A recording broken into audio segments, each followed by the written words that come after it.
बानी की बहन उस्मा खान की अडियाला जेल में भाई से मुलाकात। बानी की सेहत बिल्कुल ठीक है, 20 मिनट तक मुलाकात करने दी गई। उस्मा खान का शिकवा, मुलाकात से कबल अडियाला जेल के बाहर पीटीआई का एहतजाज। जुड़वा शहरों में मुजाहिरों पर पाबंदी आयद थी।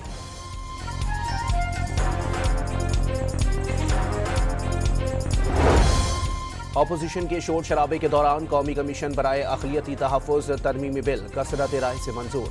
अक़लियतों के तहफ़्फ़ुज़ के लिए बिल पेश किया। कैदी नंबर 804 को कुछ नहीं होगा। वफाकी वज़ीर कानून आज़म नज़ीर तारड़ की भी यकीन दहानी। वज़ीर आज़म से तुर्किया के वज़ीर तवानाई की मुलाकात। शहबाज शरीफ का तवानाई और मादनियात के शोबों में दो तरफ़ा ताउन को वुसअत देने पर जोर।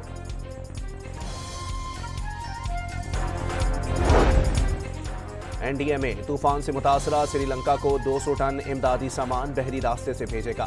श्रीलंका के सफीर का पाकिस्तानी अवाम और हुकूमत से इज़हार तशक्कुर।